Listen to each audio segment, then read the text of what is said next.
If the clerk would please call the roll. Michael Miranda. Here. Dr. Bruce Fletcher. Here. Danielle Rose. Here. Beth Hettinger. Here. Richard Lavieri. Oh, I'm sorry. Laverrier. Here.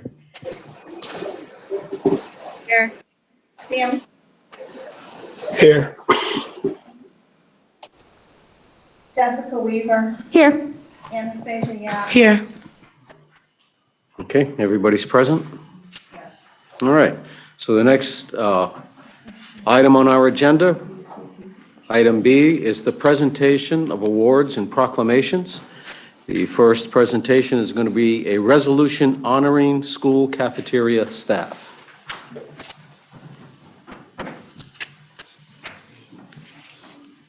All right, whereas Wednesday, September 28th, 2022 has been proclaimed as Newington School Cafeteria Workers Day, and whereas the Newington School Cafeteria workers prepare and serve an average of 2,400 meals per day, and whereas the Newington School Cafeteria workers follow local and state health standards when preparing meals, and whereas the Newington School Cafeteria workers prepare meals following nutritional guidelines established by the United States Department of Agriculture and the state of Connecticut, and whereas the Newington School Cafeteria workers have shown dedication and conscientious performance when serving school lunches.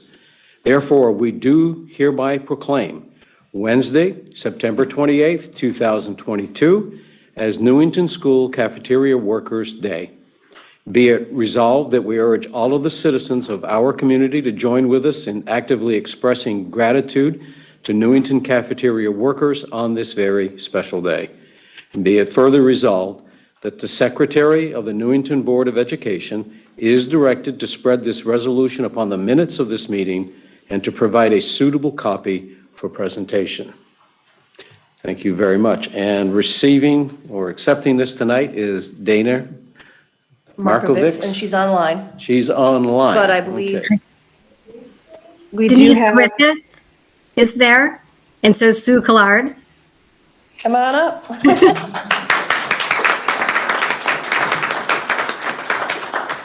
she's going to speak. Congratulations. Thanks. Dana, would you like to say anything? I would. Send that to you. Does anybody want to get a picture? Yes. Is that the issue? Yeah, do you want to? Would you like to share? Yes, I'd love a picture. Anything? I think Dana's. Dana's going to speak? Go ahead, Dana. Okay. The floor is yours. Thank you. So on behalf of my staff, I just would like to thank you for this recognition. It certainly is well-deserved. My staff worked hard every single day. Some days are more challenging than others. It's not always easy. Sometimes we're short-staffed, equipment issues, but they give it their all every single day. And many of our employees are parents in the district who have children in the district. So they certainly care about the product and the customer service that we provide. And I could not do it without them. So again, I just wanted to thank the board for the recognition. It is well deserved. So thank you. Thank you. Thank you so much. And I'm going to hold for comment until we're done making all the presentations. Okay, so the next presentation is a resolution honoring school security officers. Is Mike Morgan online with us? Yes, I'm online, Dr. Fletcher. There we go. All right, great. Whereas Wednesday, September 28th, 2022 has been proclaimed as School Security Officers Appreciation Day, and whereas the Newington Public School System is committed to honoring its school security officers and recognizing their contributions to the educational system, and whereas the school security officers are well qualified and dedicated to the safety and security of students, faculty, staff, and visitors at the schools, and whereas the school security officers maintain a safe and secure environment for effective teaching and learning, and whereas the school security officers establish a strong presence in the schools and develop friendly relationships with students and staff so that everyone feels comfortable coming to them when they encounter security issues. And whereas it is the desire of the Board of Education that the school security officers should be made aware of their appreciation. We do hereby proclaim Wednesday, September 28th, 2022, as Newington School Security Officers Appreciation Day. Therefore, be it resolved that we urge all of the citizens of our community to join with us in actively expressing gratitude to our school security officers who represent an investment in excellence in our community. Be it further resolved that the Secretary of the Newington Board of Education is directed to spread this resolution upon the minutes of this meeting and to provide a suitable copy to the Director of Security. All right. Thank you very much, Dr. Fletcher. We do not. Mr. Morgan, are you here to speak on behalf of the security guards? I sure can. On Thank behalf you. of the NPS security team, thank you very much to the board, to Dr. Brummett and the other members of the NPS admin team for honoring this group of individuals. So I know there's a couple of them online. I saw Tom Talisano, I saw Wayne Corvo. It's very important to recognize them individually in the schools that they work in. We have Lauren Rondinone and Tim Kasich at Newington High School. We have Wayne Corvo and Martin Kellogg, Ramon Nunez at John Wallace, Tom Talisano at Patterson, Jason Marston at Chafee, Dan Villegas at E. Green, and Stan Lotta at Anna Reynolds. And each one of these individuals is highly invested in their school community, highly invested in the safety and security of the staff and students in their buildings. And it's an absolute pleasure to work alongside them. And I just can't say enough about what these individuals contribute to the district each and every day. And the thanks and the credit goes to them. And it's just an honor to be a part of this team. Thank you for the recognition tonight. Thank you, Mr. Morgan. Did any of the security guards want to say a few words? I do see that many of them are on.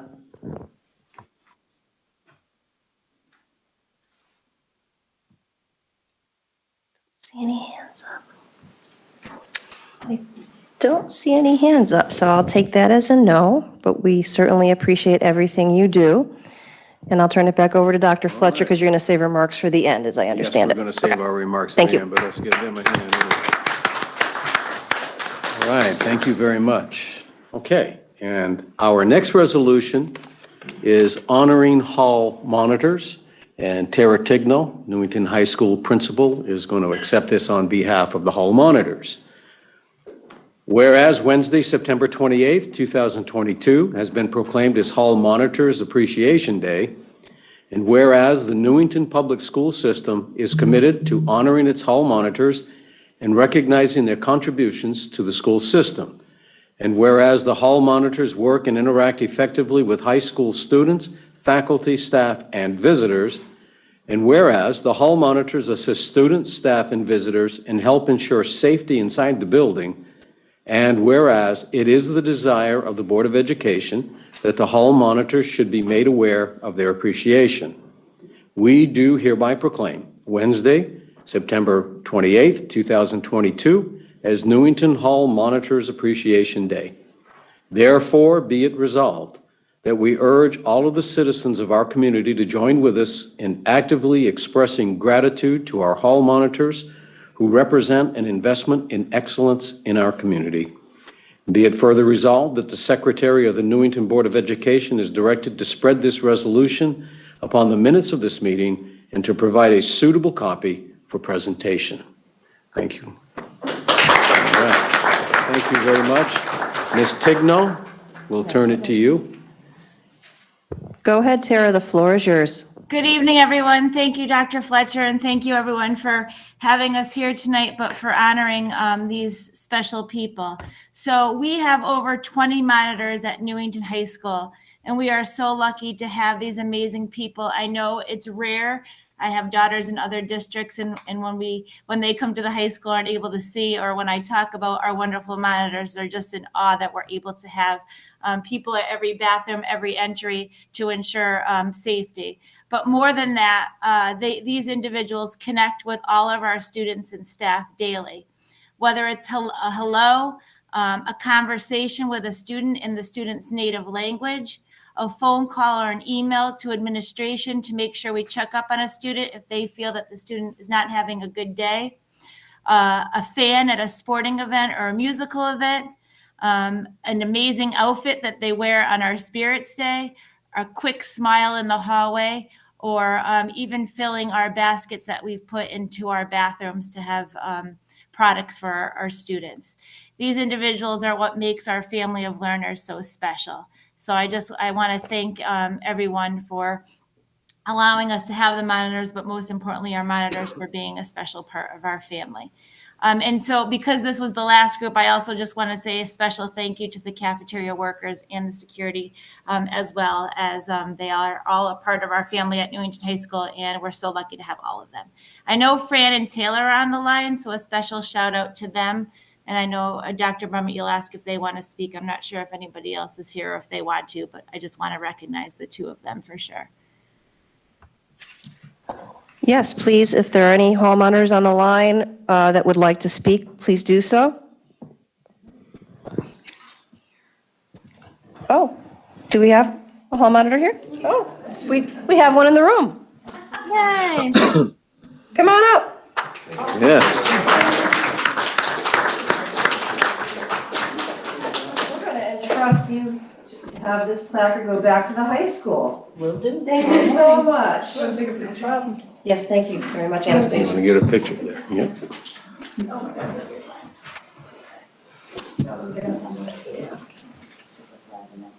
You're not in there, but just move your head down a little bit. There you go. All right, thank you. I don't see any of the other hall monitors. I do not either. Okay, well, thank you very much. Comments from the board. We'll start here. Ms. Droz? All right, so I just want to thank everyone. So I want to start with the people who work in the lunchroom. So every experience that I've had when my kids were little and I went into the school, they were welcoming. My kid, I have a senior in high school, and he comes home, he's like, the lunch ladies are so cute, Mom. And he doesn't mean it like in a creepy way. He just means it like they're so sweet. And it makes his day. And sometimes that's what they need when they walk in fifth period. It's just, they just need that smiling face. And the hall monitors, the same thing. My kids came home, I have two that graduated, but it's always just so nice to hear. It's not just about, teachers. It's about every staff member, and every single person comes just across as caring for the students. And so thank you so much for everything that you do. Thank you. And we'll go to you next. We'll work our way down the table. How about that?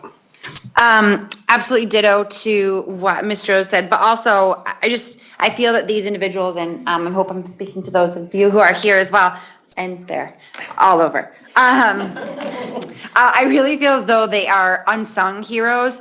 I think that sometimes their efforts are not necessarily seen, but oh my goodness, they are known. I think it's important that for a kid in a school to have multiple connections, multiple people to care if they are there in school or not. And having many moons ago gone through Newington Public Schools myself, I remember these folks as being people who cared if you were in school or not. When I went up to buy my milk and cookies at lunch in high school, how are you doing today? Tell your parents I say hi. I mean, it's just little things like that that really stick with you. So thank you for truly being unsung heroes. You make a difference every single day. All right, Mr. Brando? I think Danielle kind of said some of the things that I wanted to say there, but I kept hearing investment in our community in the resolution, and I think that that's a great way of putting it, because obviously all three of these groups have their job functions, and it's really important to keep our schools running and keep our schools safe and keep our kids, fed and all the things. But I think it's the investment in the community and helping those kids, maybe that kid who doesn't have a connection with some staff, being that person for them.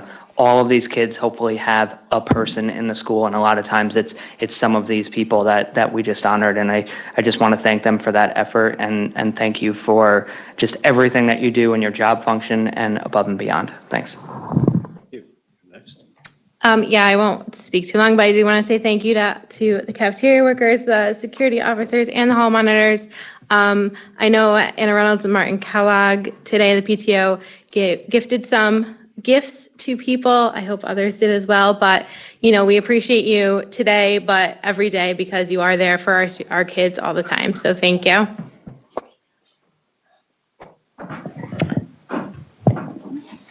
Okay. Love Fest is back. I love it. I think these are just so important, not only for us as a board to thank you all, but also as a community to thank you. This is not just here, but community at large. Obviously, as a former student, 13 years of eating good food, not gonna lie, I can't believe I miss it. Yeah, I do.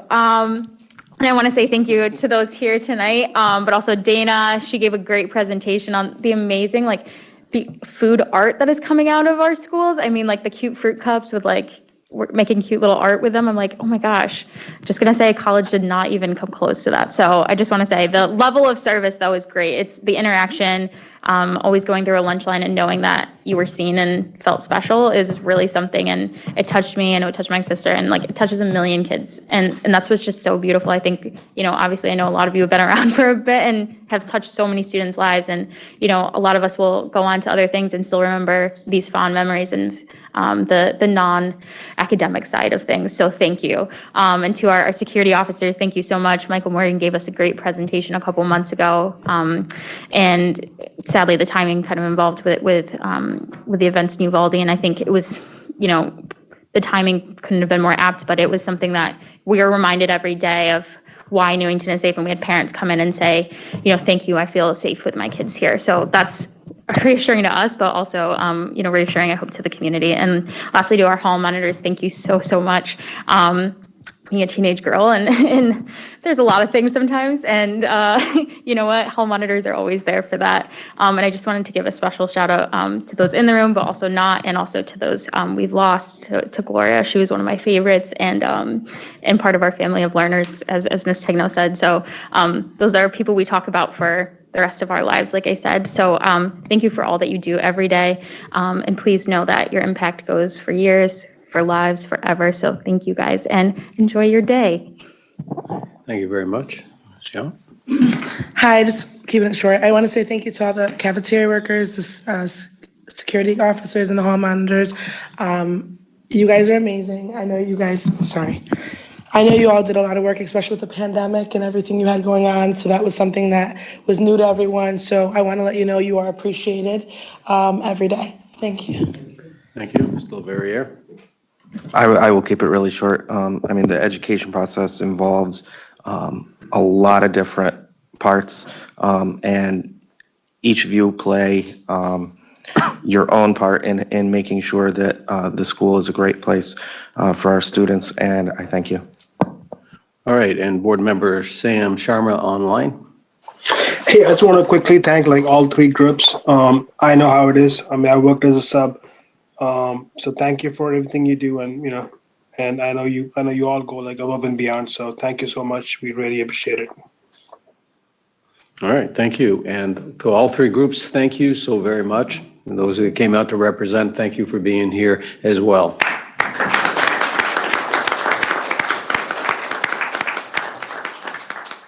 This brings great enjoyment.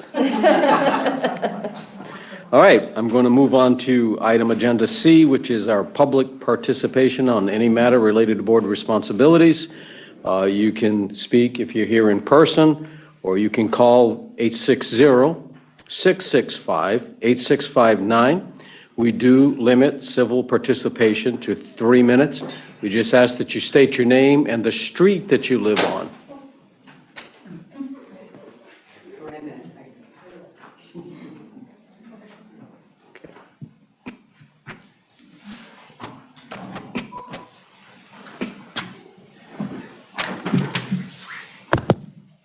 Is on. My name is Sarah Yiser, and I am from East Robbins Avenue. I wanted to start out by saying how wonderful it was to have an in-person open house this year. I thought the setup that Ruth Chafee did was creative and it was fun. It was nice to be able to see any teacher or any room throughout the night. Although really chaotic with students there, I will say, but it really was appreciated to be allowed in the school, since my third grader I haven't been allowed there since kindergarten. So kudos to all that made that happen. Thank you. Now I would like to address a book that was in the elementary school library. My daughter came home from school and I went through her backpack, saw a new book that she checked out and was reading it for her independent reading log. And I asked her what was happening in the story. And she told me that the girl drowned and passed out. And I thought, that's really interesting. I should probably read this with you. So I'm glad I made that choice to read it on my own because I was mortified that this book was in an elementary school where children can read and check them out without parents knowing. The book is called The Kesey, Tales of Mischief. And I think I understand why it's in the library. It's cultural, it's diverse, it's supposed to show childhood resilience. But this is not elementary school material. My intent, I didn't really think I was going to be here in person, otherwise I would have printed out the pictures for you guys, but I will indeed email them to you. But on one page, a Kesey runs into the street, she causes a car accident, she's nowhere to be found, and one gentleman blames the other gentleman for drinking so early in the day. On page 48, a father and son are talking to a teacher, and the teacher says, "Your son is stupidity personified, and he refuses to learn." Which the father responds, "Don't be afraid to give him a good hiding. You have my blessing. It's only when the punishment is painful that it becomes effective." On page 156, you see a Kesey looking through a window, and you see a man holding a bag with a handgun in his hand, pointing at a family sitting on a couch. Another chapter talks about how when a child is born, and if the child's pretty, it gets thrown down a well.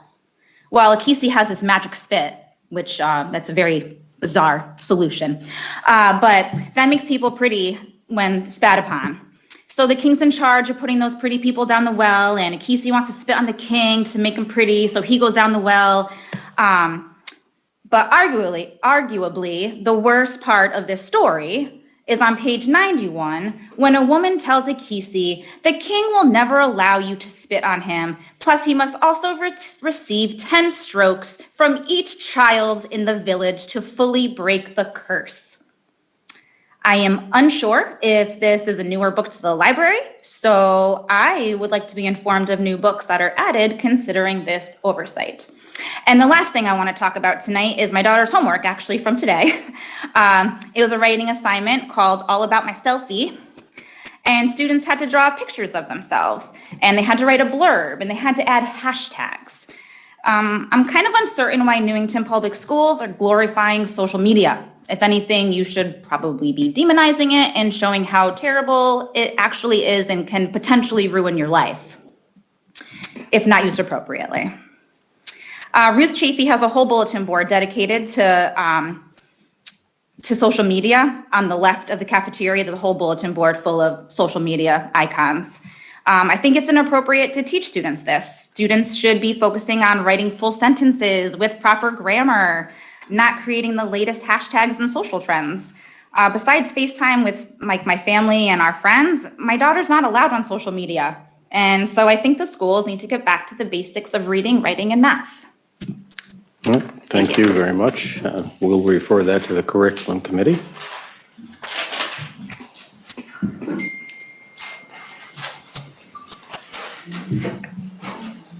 Mic check.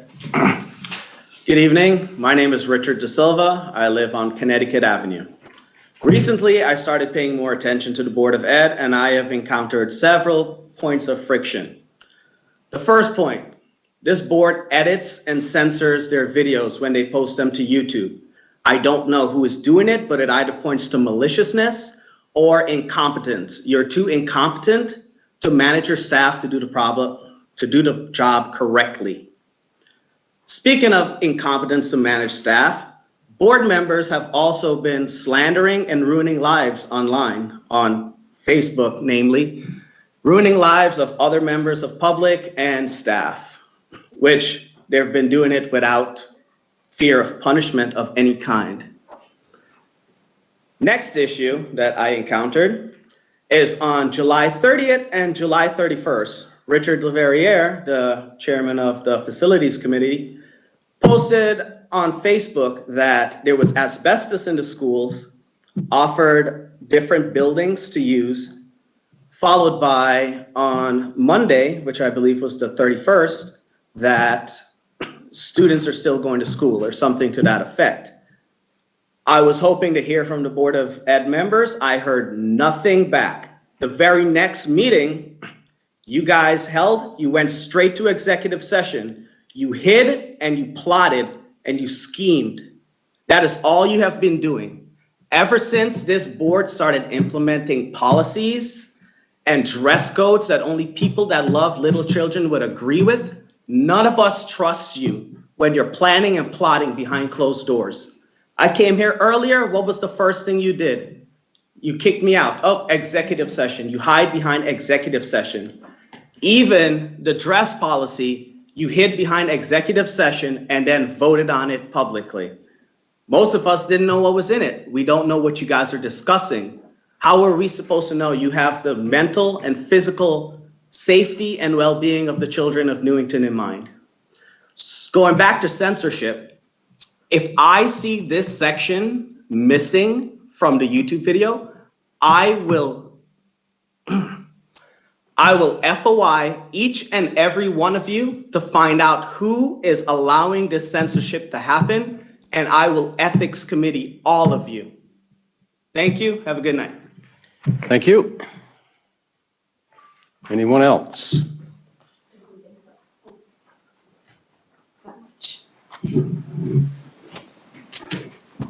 Hi, I'm Melissa Tolosano, and I live on 8th Street. In lieu of recent events involving Connecticut towns making national news, I would just like to know why specifics of our curriculum are just not fully transparent.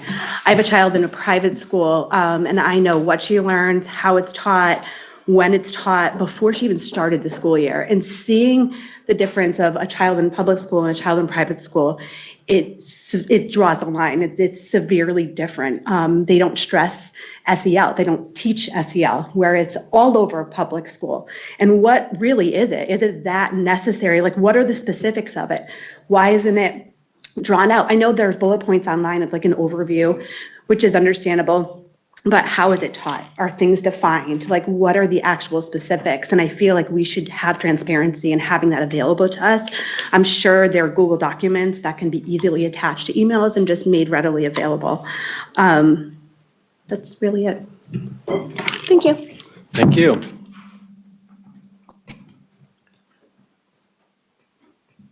Anyone else from the public wish to speak? All right, seeing no one, I am going to move on now to item agenda D, which is our consent agenda. So what we need to do is make a motion and a second to accept each one of these. So if you want to tag team, we're going to do one by one.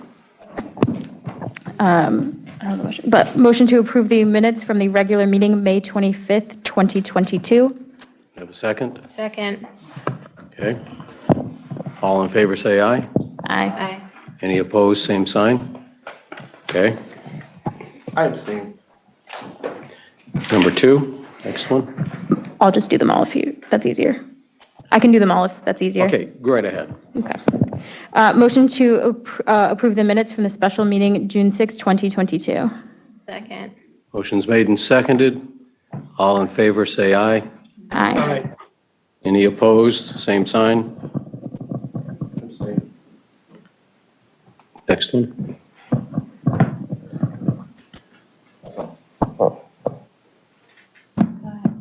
Okay. Motion to approve the minutes from the special meeting, July 25th, 2022. Second. All right, motion's made and seconded. All in favor, say aye. Aye. Aye. Any opposed, same sign? Okay. So carried. Motion to approve the minutes of the special meeting, September 12th, 2022. Second. Motion's made and seconded. All in favor, say aye. Aye. Aye. Any opposed, same sign? Okay, so carried. Motion to approve the minutes from the special joint meeting, September 14th, 2022. Second. Did I hear a second? Okay, very good. All right, so all in favor, say aye. Aye. Any opposed, same sign. So carried. Number 6. And motion to approve the minutes from the regular meeting, September 14th, 2022. Second. Motion is made and seconded. All in favor, say aye. Aye. Any opposed, same sign. So carried. All right. So now we're going to move on to agenda item E, which is our superintendent of schools report. Dr. Brummett? Thank you very much, Dr. Fletcher. We're having technical difficulties with this screen, but I believe board members can see their screens, correct? They can see their laptop screens. So for my presentation coming up with regard to ESS, Effective School Solutions, you're going to have to rely on your screen to see the presentation, unfortunately. Do you want me to position mine so members of the public can see the presentation? Sure, go right ahead. My apologies, we just cannot crack the code on why it's not showing on that screen behind me. But I'm going to turn the mic over to Marlena Guglioso, our special ed director, to introduce the members of the ESS team. And then Joanne, you're going to have to project from your screen. And everyone else will need to be on mute. So let's see how that goes. Marlena, the floor is yours. All right. Thank you, everybody. Good evening. Thank you, Dr. Fletcher and all the board members for letting us be on your agenda tonight. We are excited to bring to you our annual ESS report card. And tonight I am joined by some of the admin team. I've got Joanne Malenka, Kate Paolella, and Kate Spring. And Kate Spring is new to ESS for Newington, but she is not new to ESS, the company. So what I will do is I will shortly ask them to unmute themselves and reintroduce themselves, tell you a little bit about their positions and how they support us here in Newington. I just wanted to, highlight what you're going to be seeing tonight. What we do is an annual report card.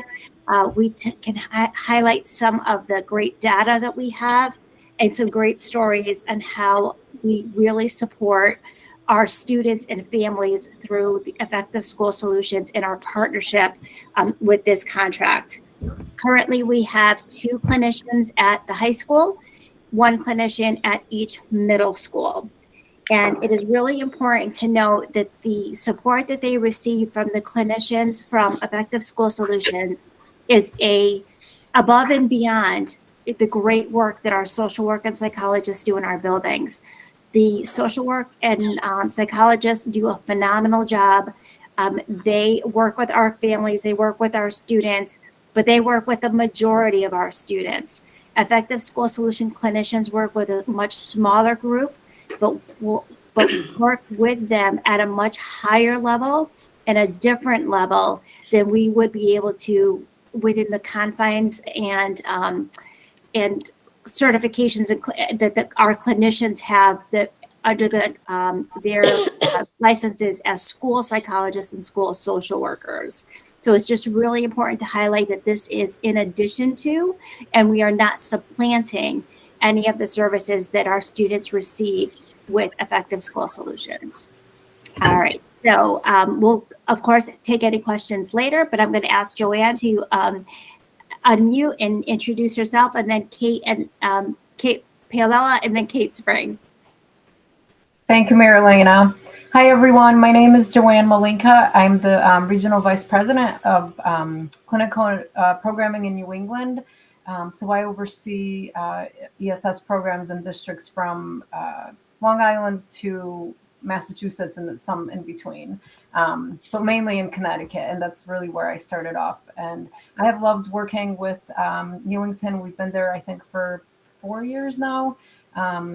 Great work with Marilena and Dr. Brummett. Really happy to be in the district and really happy to share some of the data that we have from last year. I'll turn it over to, we have 2 Kates, so maybe Kate Spring. How you doing? I'm Kate Spring. I'm the regional director here for the Newington School District. So you'll see me in the buildings throughout the school week. I'm a part of admin meetings. I also provide clinical supervision for my staff, as well as kind of lend an ear if staff in the building ever need something. I'm there to be a help as well.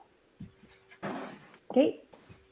Hi, I'm Kate Paolella, and I am the senior coordinator, and I oversee the programs at Newington High School and also provide clinical oversight and supervision to our clinician, Cassandra, at Martin Kellogg. And I am a licensed clinical social worker and have been working in the field with children, family, and adolescents for over 10 years. And I truly enjoy being part of Newington Public School District and working at the high school. I really feel like we are a family there, and appreciative of all the support from Tara, Marilena, Dr. Brummett, Jamie Harris, Mario, and Laura Blanchard. And it's so great because we truly, work as a team, and we're so appreciative to, be here at your school district. So thank you for that. I'm going to just give a little overview of ESS and just talk about, what our program looks like at the high school and also at Martin Kellogg in Wallace. So ESS is a clinical program, and we provide mental health services to students with moderate to severe mental health and behavioral issues. ESS started in New Jersey in 2009, and we're now in several districts across the country. Typically, students who are referred to ESS, they may be at risk of being outplaced or maybe school avoidant, and also struggle with managing complex clinical needs, such as depression, anxiety, trauma, aggression, or behavioral conduct issues.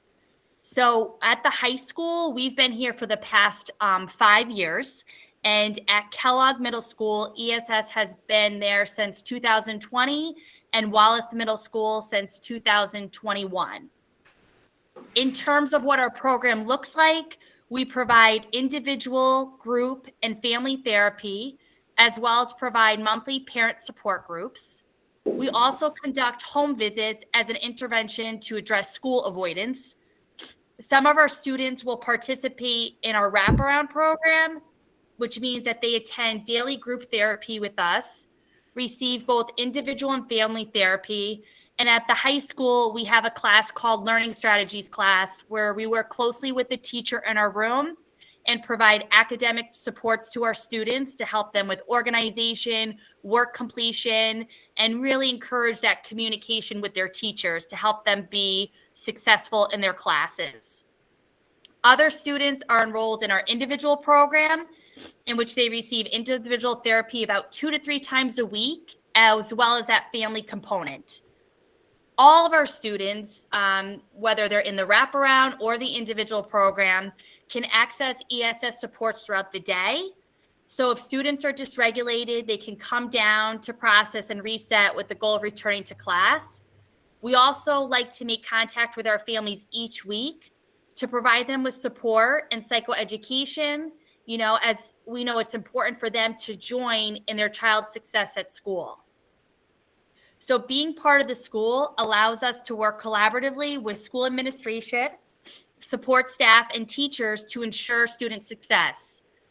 Another area where we connect families will help families connect the students with outside providers, because sometimes students come into our program with no clinical supports.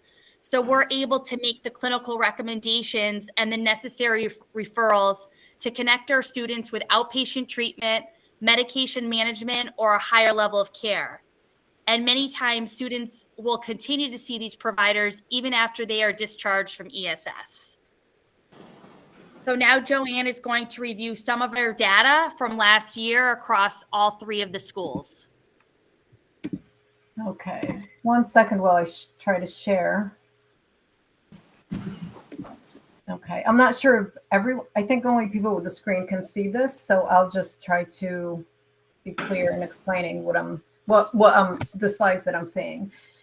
So we really try to align with the MTSS system at the school, meaning tier 1, tier 2, tier 3 in terms of the services that we provide.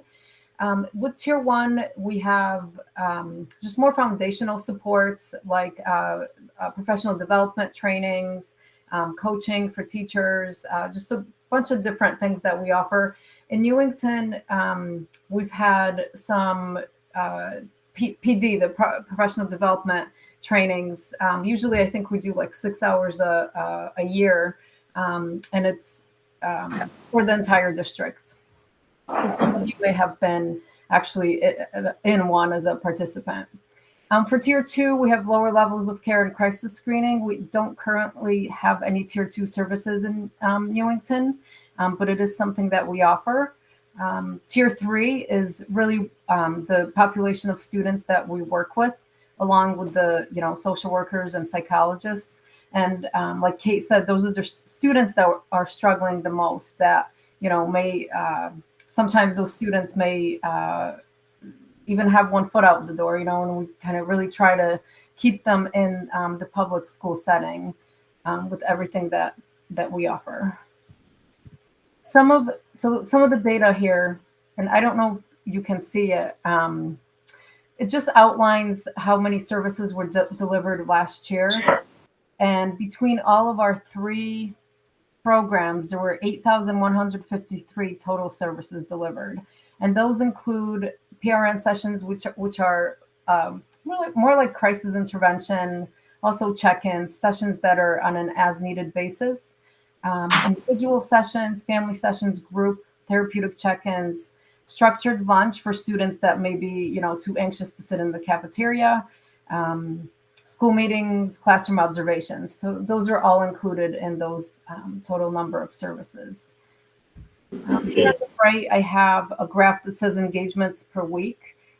So across the board, we have from 7 to 8, 7, a little lower in June, but I think that's, a lot of our kids were being discharged too, and 6 engagements per week. So it basically means that on average, our clinicians have 6 touch points with the students per week. So 6 times, 6 interactions, therapeutic interactions. And that could also be the, PRN sessions, individual, group.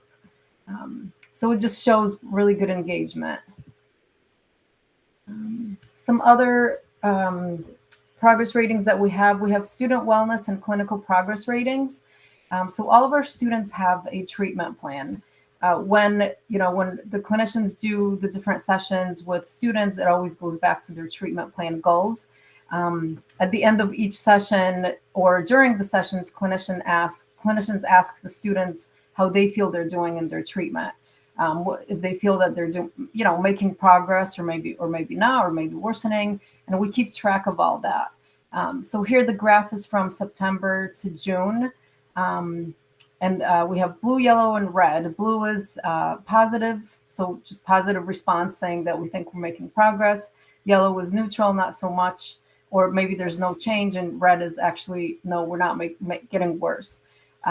So just to summarize that, 88% of student wellness scores were neutral or positive. Same thing we do with clinical progress scores by month. So the clinicians rate the students also on their progress. So basically ask themselves the same question: how is the student doing in terms of their goals? And the outcome here is pretty similar. It says 91% of clinical progress measurements were neutral or positive. Then we have 3 academic progress indicators. This is really the first data point that as a company we started keeping. Then we sort of expanded more, but a lot of this comes from PowerSchool, and we get these scores and reports straight from that system. And we look at GPA, attendance, and total discipline. And we compare that to the student's baseline. So when the student comes into ESS, they come with a certain baseline, and then we measure it every marking period, how they compare to that baseline. So for example, for GPA for last year in the whole district, again, this is across programs, 58% of students increased their GPA, and 1 was neutral. So we put that together, 59% of students increased their GPA during that marking period. For the attendance, we have a 75% of improvement in attendance. For either was improved 50% and 25% was neutral. So no improvement, but not worsening. And then for total discipline, we have students able to match or improve under baseline discipline in 85% of marking period measurements. So again, these are really, good. It's really good data. I think it just really shows that students are responding, especially the slides prior to this, where it shows the benchmarks. Our benchmarks for engagement per week are really 3. If we get more than that, then it's great. So in Newington, that's been above that pretty much every month of last year. And then we do a parent survey, and I'm going to have Kate talk about this a little bit more. Yeah, so we base our program on parental involvement. We think that's one of the most important things kind of coming into the program, and something that we look for kind of right off the bat to make sure the students being referred are going to have that support at home. So we have kids coming to us in crisis, but we also have those families coming to us the same level of crisis, that same level of energy that also need the support. So we'd like to send out parent surveys to kind of get a pulse on satisfaction of services that we're providing. So what you're looking at right here is an average parent response for each of our questions. A part of our programming for parents, for our student programming, we're quite intense with individual groups like Kate shared. For family expectations, we ask that they're participating in family therapy at least twice a month. Kate and her staff are in contact with them weekly. Sometimes some cases need everyday contact, maybe throughout the day contact if their child's having a hard time getting into school. How can we help facilitate and also take some of that anxiety away from the parents? Maybe they had a hard morning with their son or daughter. We were able to get them in. We're that point of contact to be able to kind of hopefully reduce some of that anxiety that they went through. We also offer a monthly parent support group where we provide psychoeducation to just the parents in our program. We ask that students don't attend. Our goal is to create a supportive and collaborative atmosphere with our parents to give them an opportunity to connect with parents who are going through similar struggles. We also send out, a newsletter once a month too for parents for tips and tricks, information about different mental health diagnoses, strategies they can use with their child, and just kind of some general information about the program. We're really their voice, within the school setting as well. We do our best to make sure we're advocating for them and that we're also in a line with them so their son or daughter are getting the best support at school and best services from the district.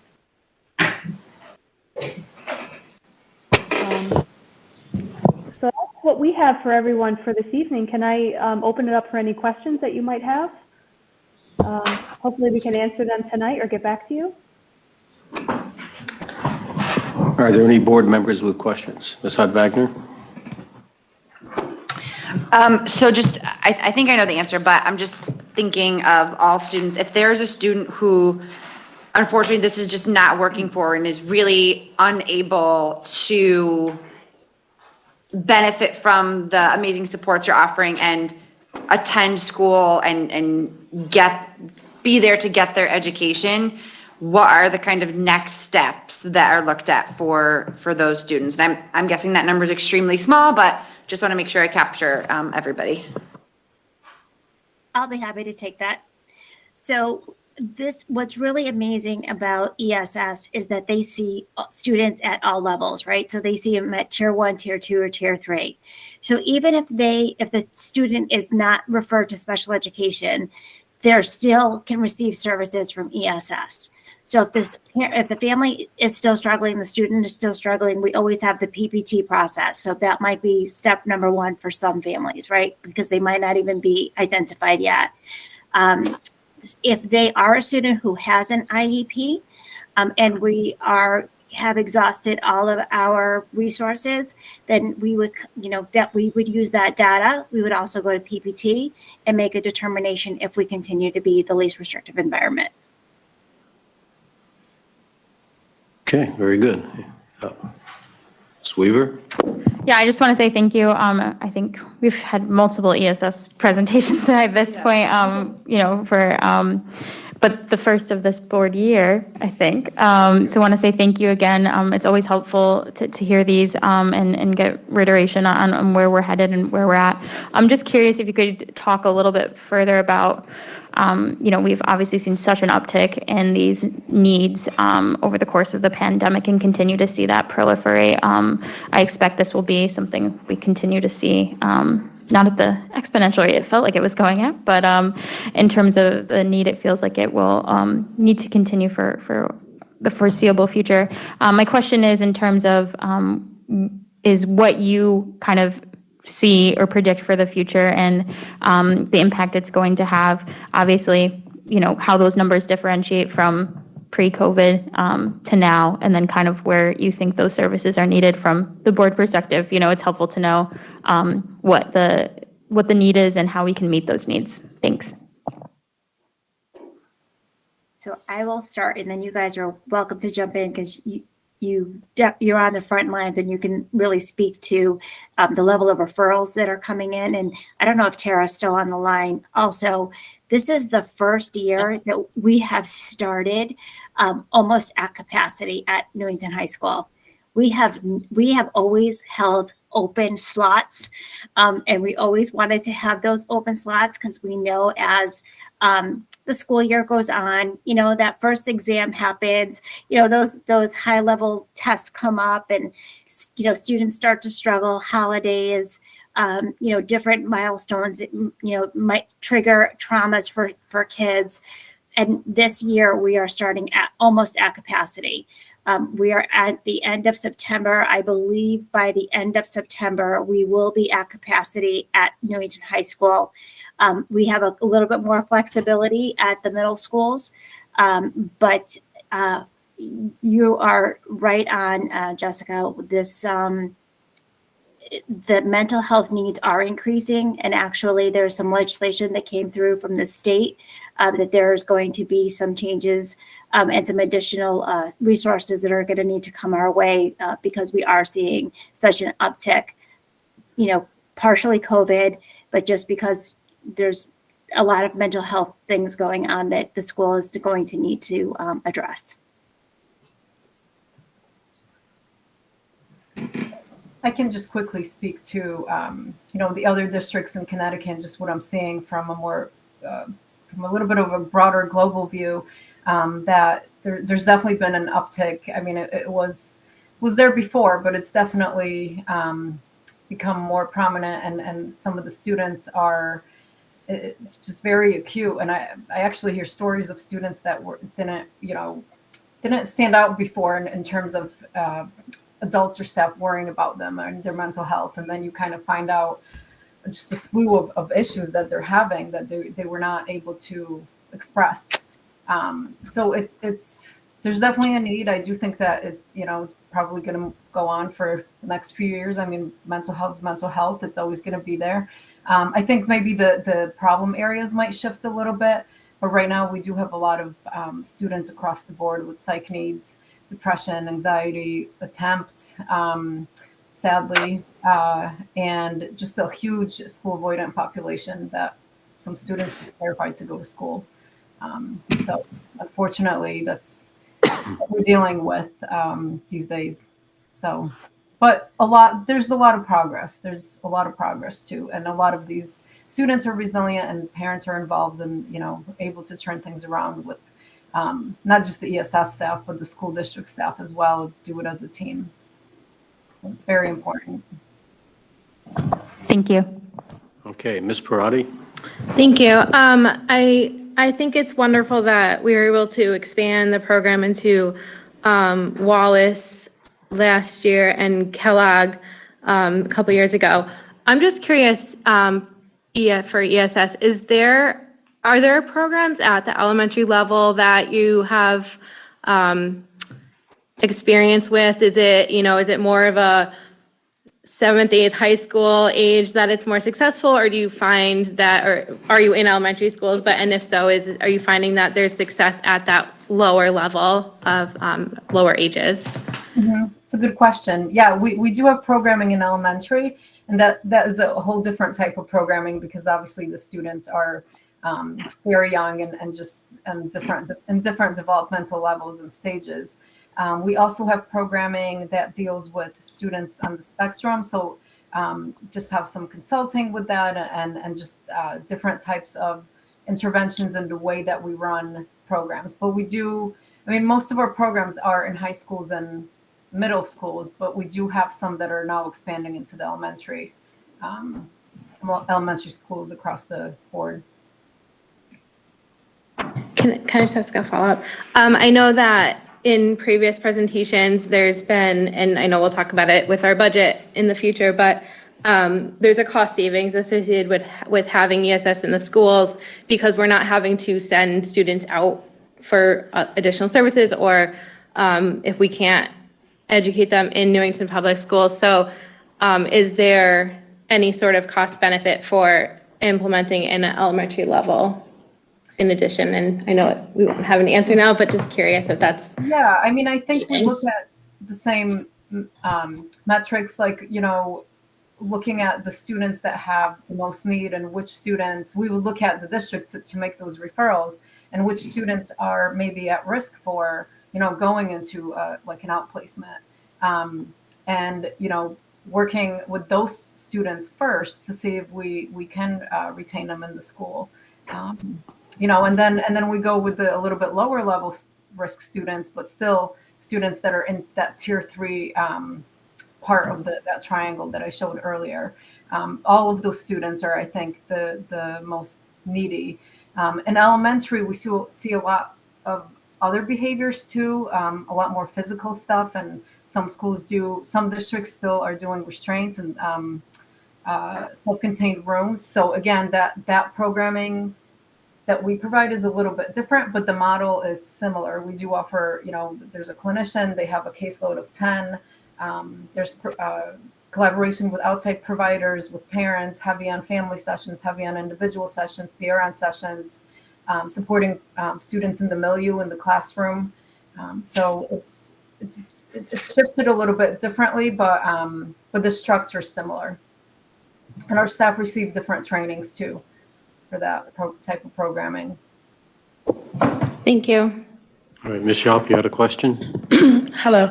I just want to say thank you for this program. I think this is amazing, and the fact that we have this in our schools is something I think is great. I do, have a child who has a delay. So one thing Amy was saying about the elementary schools, and one thing I'm always told is early intervention is key. So what I'm asking is, it's obviously not just my decision, that, maybe we can get some data or anything on the elementary schools. These children, I'm not going to say they're more affected, but some of them had never even went to school and stayed home during the pandemic. So they don't know what that model behavior is supposed to look like in a school setting. The second thing I wanted to say is, I heard you say, and this is just elementary school, that, they're kind of like grouped in with special education. I know there'll be a cost associated with this, but maybe not grouping them all together, because everyone has different levels, right? So special education, you have autism, which is not even close to the same as, some of the other things that kids have. So maybe if we had maybe a program that was just for, kids with autism, that maybe was not the same as just the regular special education program. And I know at the state level, they're coming out with a lot of grants and a lot of funding behind, helping the school systems statewide with, getting mental health advocates in the school. And I would hope that maybe if we had those available, that we could, have those grants as well, or have the ability to take advantage of those grants if we implemented those programs in our school system. Thank you. I think I just want to add a comment, and I agree with Ms. Yap that pursuing grants and the mental health grants that are coming out is absolutely crucial. We do have an elementary program for students with behavioral issues. It's housed at Patterson. It's designed to be therapeutic as well, and the kids aren't really self-contained. They flow in and out as their behavior and emotionality warrants, and that program serves how many kids right now, Marlena? I believe that there's seven or eight. And that program is also supported by speech language pathologists, supported by ABCBA, and the school social worker. So they push in, they do the group lessons. They also can do individual lessons. It's really fluid as to how the students are doing. And they can tailor their lessons to if something, comes up in the classroom. So they're more in the moment, as opposed to the real clinical setting that we're utilizing ESS for at the middle and high school levels. Thank you. And they do have the social worker that also serves that program for mental health supports. So thank you so much. And turn it back over to you, Dr. Fletcher. All right, great. Thank you so very much for that presentation. Very informative. Okay, so we are now going to be moving on to agenda item F, which is our new business. First item is the discussion and possible action of the budget, the 2023-2024 guidelines. Dr. Brummett, turn it over to you. Thank you. On your screen is the budget guidelines, that were discussed at the Board Finance Subcommittee chaired by Ms. Yap. I don't know if you want to comment on that at all, Ms. Yap, about what we discussed? All right, thank you. We had a very productive and positive financial subcommittee meeting where we looked through these budget guidelines, and the committee did approve them as just a launch pad for the upcoming budget process. The committee will be meeting again to talk about grants, to talk about options there and others, homework that we had to do some follow-up on. But this memo was merely, it's on your screen if you need to click onto it, is merely a guideline as to when the budget season kicks off, when we need to make sure we transmit our budget to the town, and then attached to that are the vision, mission, portrait of a graduate, and our goals and priorities. And as we launch into budget season, which is coming right around the corner, we will be ensuring that any requests or maintaining of programs is directly aligned to our vision and mission and goals for the district. So I'll turn it back over to Dr. Fletcher for any questions or next steps. All right, do we have any questions from board members? Okay. So I think looking at this, our next step, you're going to be meeting again. Do you have a date picked yet? Not yet. This document, the committee, I think, it felt that was ready to go. Yeah. The finance subcommittee is going to meet again to discuss grant opportunities and other financial matters. But for tonight, I would recommend I would recommend we approve it. I was looking for the motion. That's why. It's at the very bottom. At the very bottom. It's there, though. All right. So what I'll do is I'll entertain a motion, or somebody wants to read the motion, then we'll open it for discussion. Move the Board of Education approve the budget guidelines for 2023-2024 school year as outlined above. Motion is made. Second. Motion is made and seconded. Any discussion? All right. Seeing there's no further discussion, I'm going to ask the clerk if you would please call the roll. Michael Branda. Yes. Daniel Drost. Yes. Dr. Bruce Fletcher. Yes. Beth Mankey Wagner. Yes. Richard LaVerriere. Yes. Amy Parati. Yes. Sam Sharma. Yes. Jessica Weaver. Yes. Anastasia Yap. Yes. The motion passes unanimously. All right. Very good.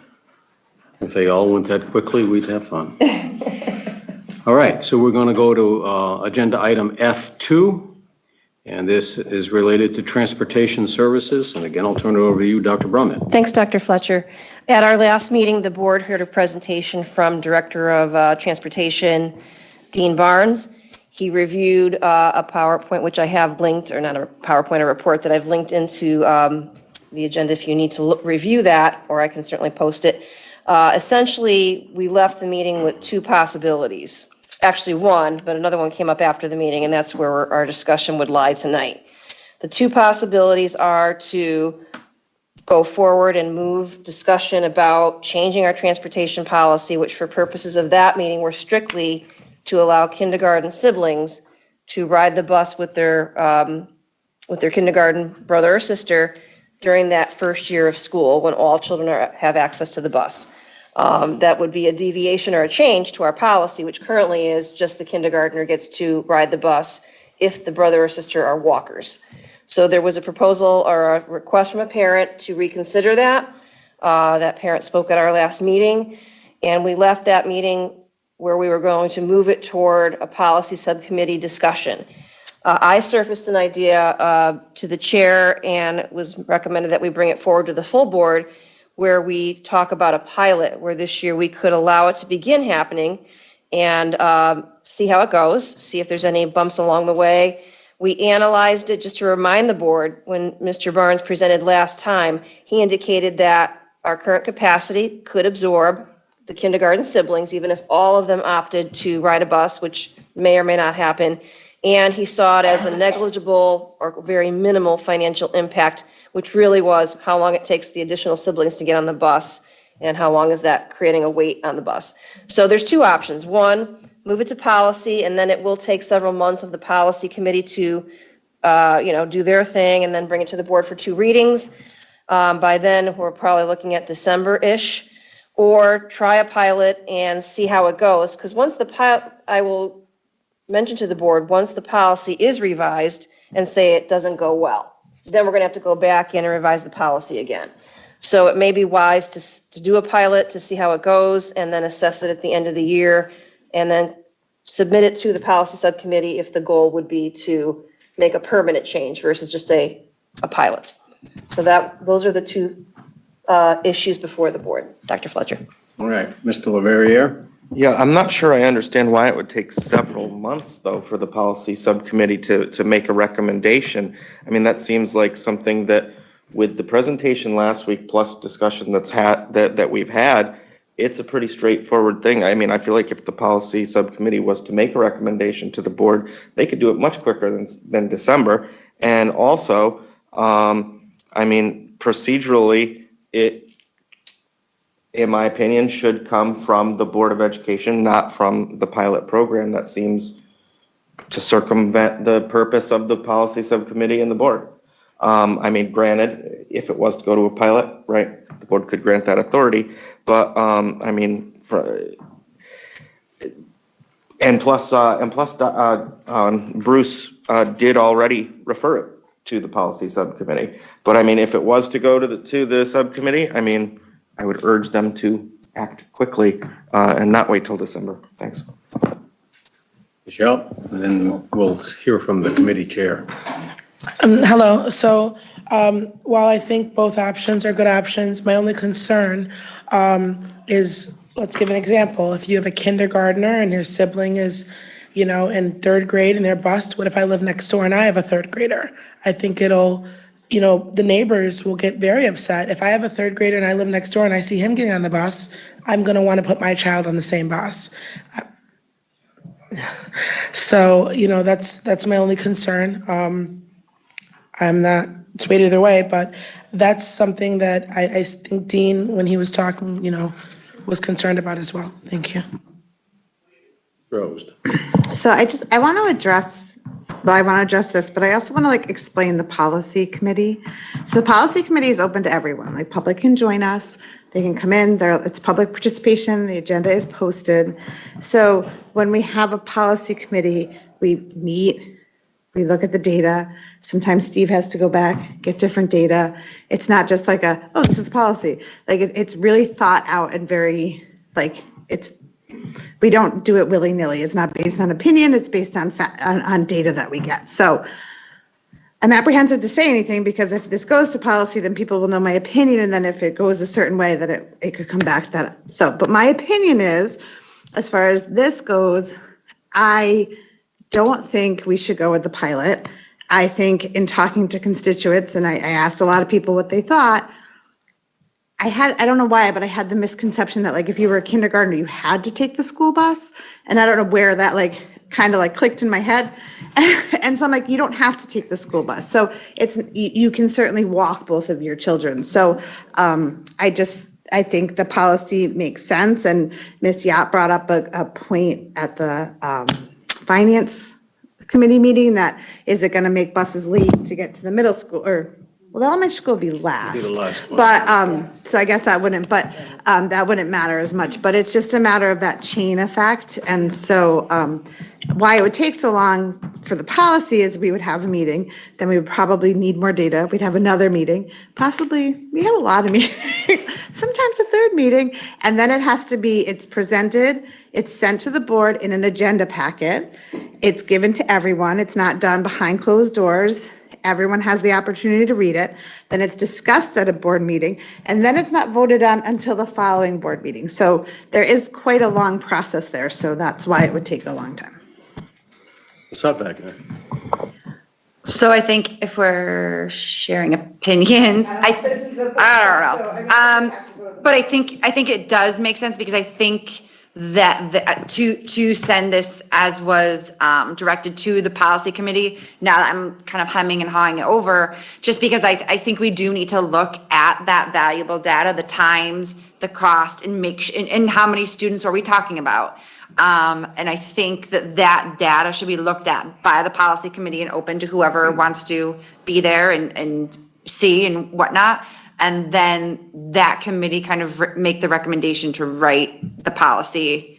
But I do, devil's advocate, also I see merit in starting it and getting some data. So I guess I'm a little torn because do we have enough data to make a sound decision yet without piloting it? I don't know. Ms. Parati? Oh, sorry, Mr. Brenda. Thank you, Mr. Brenda. I'll be quick. If we're giving opinions, I kind of to Beth, to your previous point that you just made, I don't think we have enough data to make a informed decision to once and for all change the policy if the policy committee decides to go that route or not. But I do want to just remind the board that at the last meeting, Mr. Barnes did present his information that he researched and spent time on that doing a pilot this year or making the change this year, it wasn't a pilot at that point, but making the change this year to allow the sibling of a kindergartner take the bus would be a negligible cost. It would not cause us to add more buses. It wouldn't cause us to need more drivers or any of that. So he said for this year that there would be no impact or above a negligible impact because there could be, dollars in gas or whatever. But he did present to us that it was doable. It was not an issue for this year.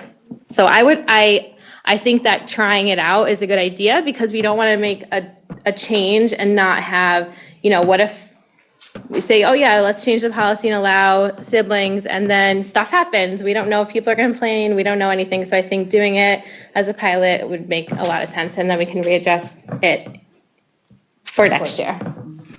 Mr. Branda, you were next. Thank you. Since we're sharing opinions, I wasn't clear after the meeting if the data included those who opted out of the bus because they had that situation. My understanding was the data was the kindergartner is taking the bus and maybe the third grader or the fourth grader is not, and then we would put them into that mix. And then there's the kids that, because of that situation, said, well, I'm not going to deal with the bus with my kindergartner.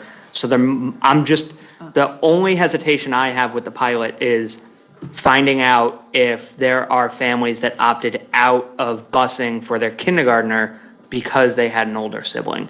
If we could see that data and be clear on that, and maybe I'm wrong. If I'm wrong on that, I don't think that that's how the data was presented. Not to any fault of Mr. Barnes, obviously, but if we saw that data presented, then I think presenting the pilot program in full and making it more clear, and also in terms of, you would have to find out from those families that opted out, if we did a pilot program, would you be interested? Because if you start the pilot program now, then you're going to have to send out that memo to those families, and then you might have more kids than you thought. So my opinion is the pilot program has merit. I just want to make sure we are 100% sure on how many kids we're adding to the buses and create the pilot around that. And then that gives the policy committee more data and more time to do their work, and also to talk to those families, allow those families to talk about, is that making your life easier? Or did that make you opt into the busing situation? There's a lot there that I think we can do a pilot with that information and then do a long-term solution for the next school year without having to change everything. Ms. Weaver? Yeah, I just wanted to say I'm probably going to abstain from this just because I wasn't here last meeting due to my mom's health issues. So, but if we're given opinions, like everyone said, and as a part of policy, thank you, Ms. Rose, for clarifying as well. One of the biggest things we all look for not only is the outright quantitative data, but also the qualitative data. And I think one of the biggest things, like we did with the holidays, right, is getting stakeholder input, right? So those who are actually affected by it will be affected by it, right? Like if you have, a 12th grader, you're not obviously getting the same impact of it. But I think it's important that we kind of get that information as well, because obviously I want it to, in policy, we want it to impact those who are actually impacted, right? So the other thing too as well, I want this to be a speedy process. I also want to make sure these are policies that are from, most of the ones that we're trying to review are over 20 years old or older than me. So, I mean, ouch. But I think, I'm so sorry. But I think what's important is when you're doing that kind of gap to be able to update these things, not necessarily saying that they need to be in place for the next 20 years. I think it's good to have, the updated review that is, and no disrespect to, some of them are just fine being the same as they were. But I think it's important that you have policies that are able to last for the very reasons we put them in place, right? We obviously know times change and things are always fluid, but I think it's important that they're able to stand on the merit that we choose to do them, which is why we are so thorough and have multiple meetings with multiple stakeholders. I mean, we were here for 4.5 hours one day on dress code. So with like five other stakeholder groups and those kinds of things. So I think it's really important that if we're going to do that, I think we codify it in a way that is based in not only the presentations that Mr. Barnes comes into play, but if there are parent input, again, those same parents won't be the ones to come, but I think of it like my cousin is in kindergarten right now and her sister will be in kindergarten next year. It will be a first and second grader.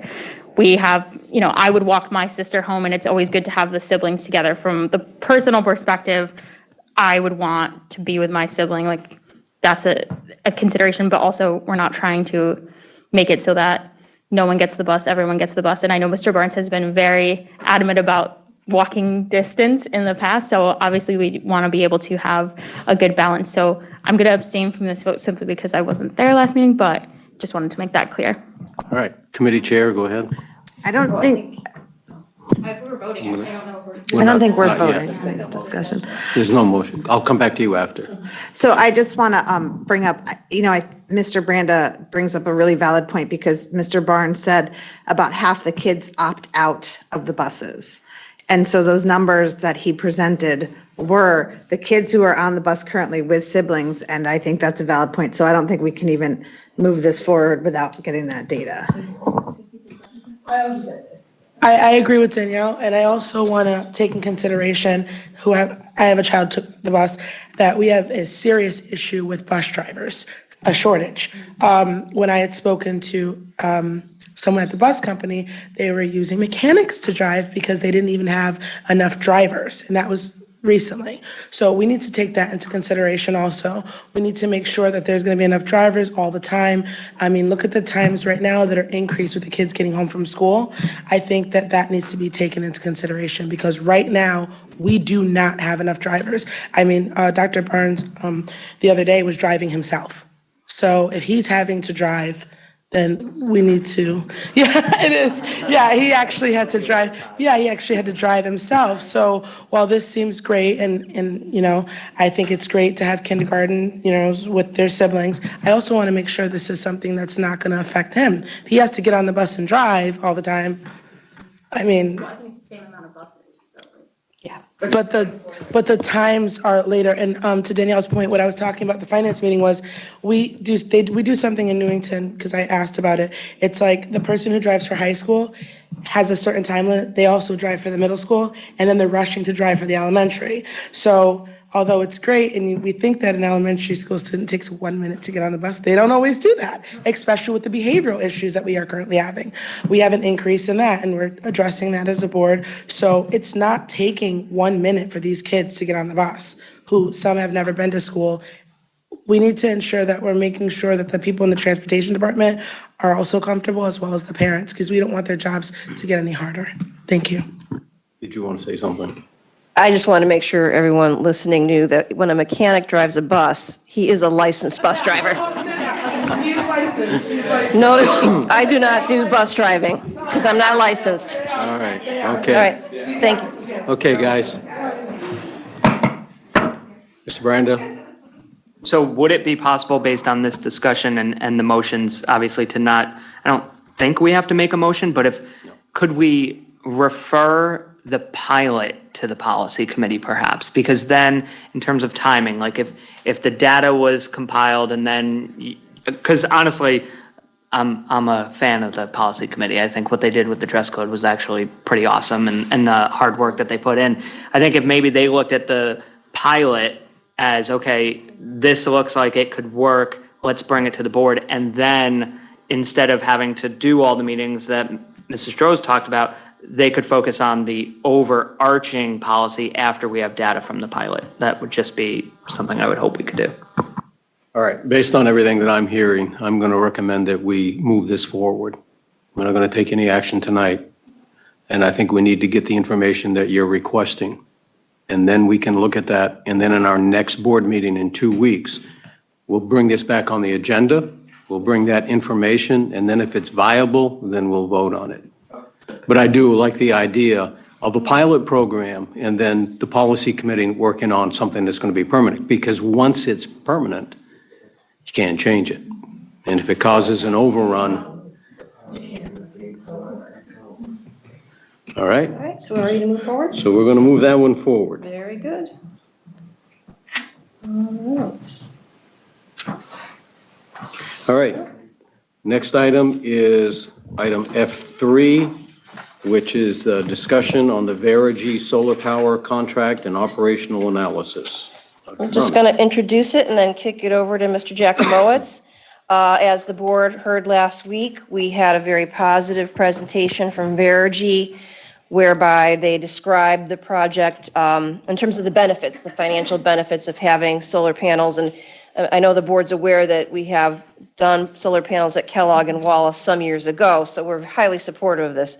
However, in the interest of safety and the interest of the fact that all these installations would occur during the school year, we've submitted some requests to Verigy that we're still waiting on for their clarification. They did ask us a couple days ago for our AMP plans, but we still have a few dangling issues that I've asked Lou to illuminate tonight because we want to make sure the whole project is done with the utmost safety and compliance to all federal and state laws and safety procedures.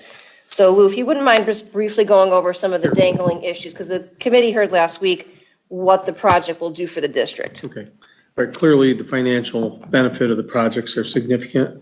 The cost of the power that the school would be able to buy off the grid on the roof would be anywhere from 3.5 to 6 cents per kilowatt hour compared to going through your Eversource bill of 20 to 23 cents kilowatt hour. So there's a significant financial advantage immediately upon the power plant coming online for the next 20 years.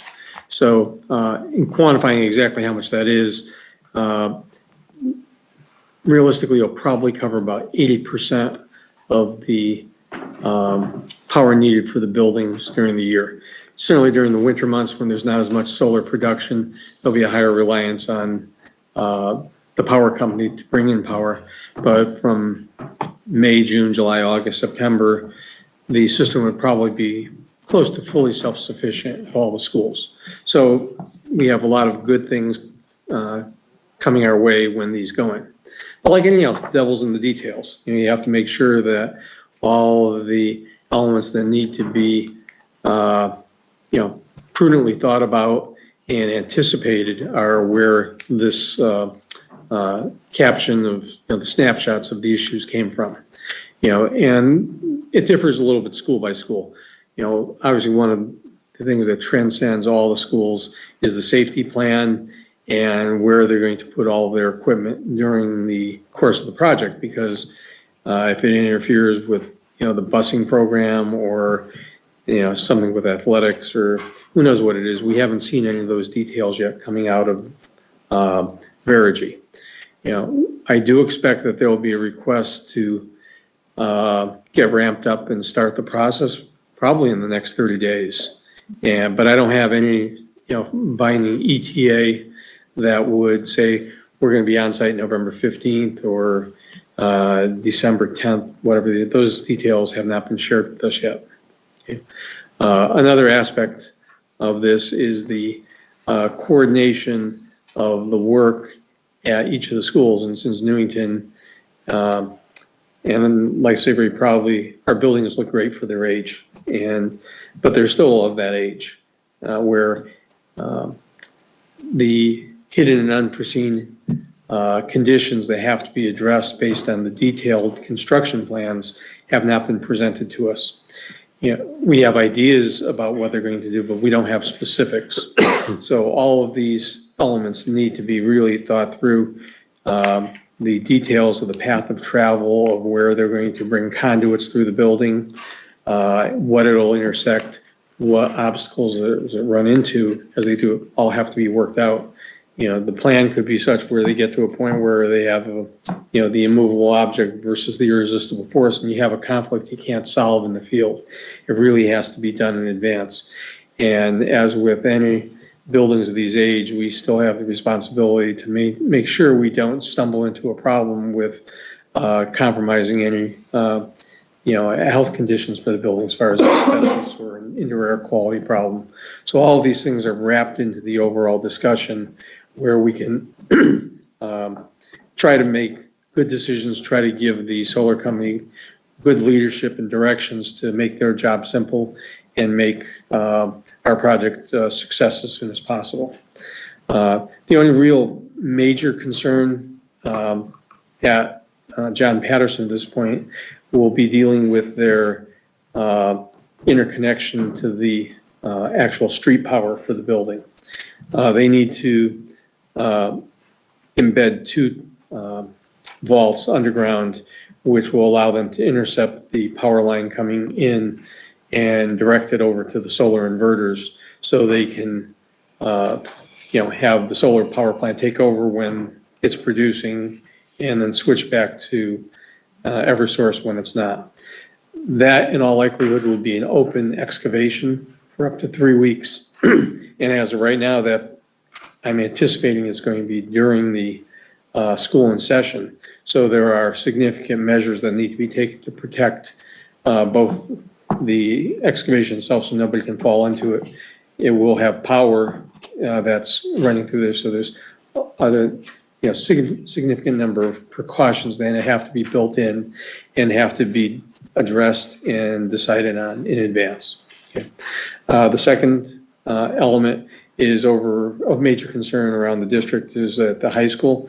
Some of the placements of the panels could be in spots that aren't really in our long-term best interest for care of the roofing system for the whole building.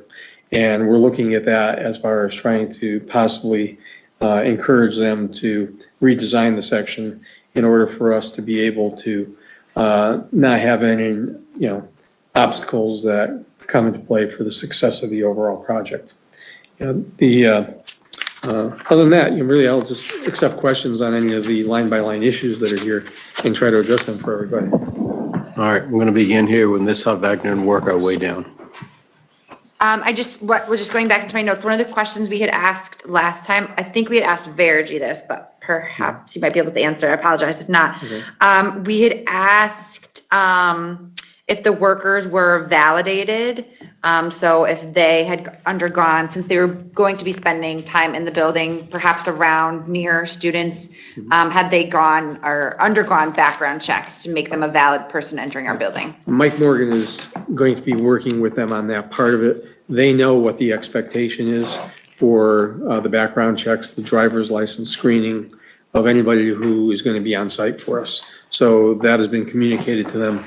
They're probably still a couple of weeks out before they would get into that because the crew may not be assigned, and that would be much closer to the start date for each of these projects.